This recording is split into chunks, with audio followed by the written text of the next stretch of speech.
On n'est pas seulement optimiste, on est passionné. Je connais la Tunisie pour les vacances. Je connais Djerba, je connais Sidi Bou Saïd, je connais Tunis, mais je suis jamais venu faire du business à Tunis et je suis vraiment heureux d'être là. Icône, c'est la plus grande agence d'influenceurs marketing au monde. C'est aussi une des plus anciennes parce qu'elle a été créée en 2008. À l'époque, je travaillais chez L'Oréal et j'ai été un des premiers à faire de l'influenceur marketing en 2005 là-bas.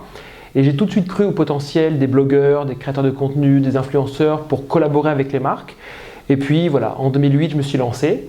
Tout de suite, on a travaillé pour des belles marques, Chanel, Dior, L'Oréal.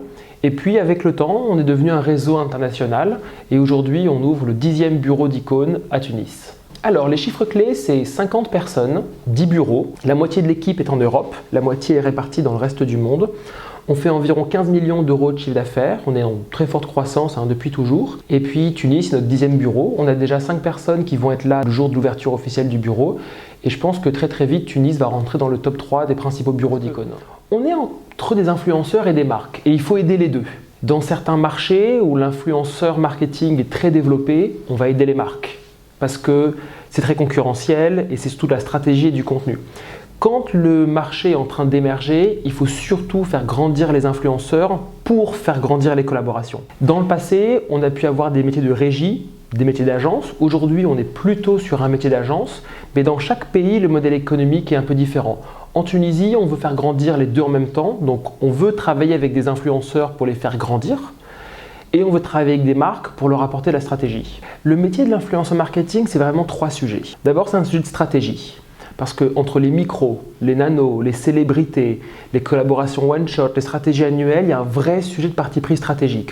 Aujourd'hui, chez Icône, on peut faire des collaborations globales mondiales avec des célébrités, comme faire des programmes de testing avec des nano-influenceurs. Donc, premier sujet, c'est quoi la stratégie de la marque? À quoi sert l'influenceur marketing?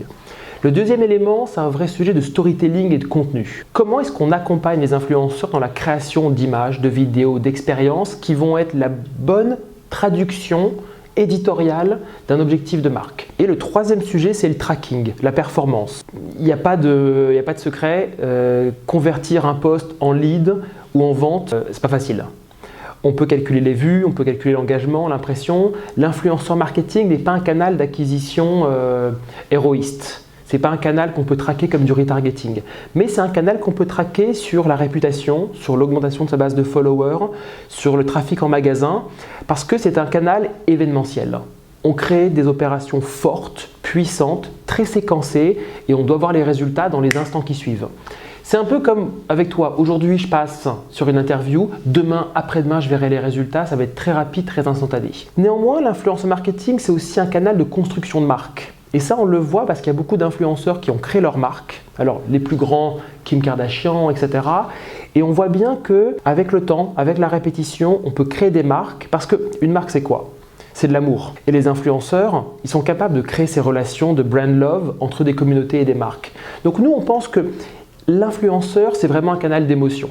Quand on a développé l'agence, au début, on était quelques gamins à la maison. On avait des fichiers Excel avec les influenceurs et puis on avait 50, 200, 300. Puis à un moment, il y avait 2000 influenceurs. Et avec le temps, à chaque fois qu'on voulait ouvrir le fichier Excel, ça plantait l'ordinateur. Et donc, on a commencé à coder une base de données sur SQL pour faire des requêtes, pour commencer à chercher les influenceurs. Donc au début, on a créé une base de données parce que le fichier était trop grand. Et puis avec le temps, on s'est dit qu'en fait, cette base de données, ça devait être non pas un outil, mais ça devait être l'operating system, le cœur de tout ce qu'on fait.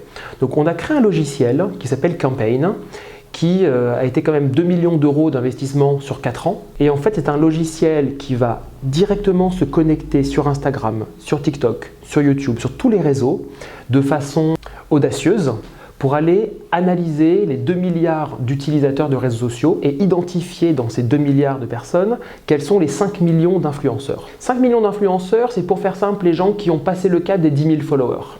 Et ensuite, ces influenceurs, on les scanne tous les jours, de quoi ils parlent, à qui ils parlent, quand est-ce qu'ils engagent, est-ce qu'ils ont des faux followers, est-ce qu'ils ont du bon engagement. Et ensuite, quand un client vient à nous, il y a une réflexion stratégique qu'on va ensuite traduire dans des critères dans ce logiciel en pouvant regarder, on cherche des influenceurs qui s'intéressent au travel, on veut des influenceurs qui engagent sur des femmes 18-25 à Tunis et ensuite on va voir remonter des influenceurs.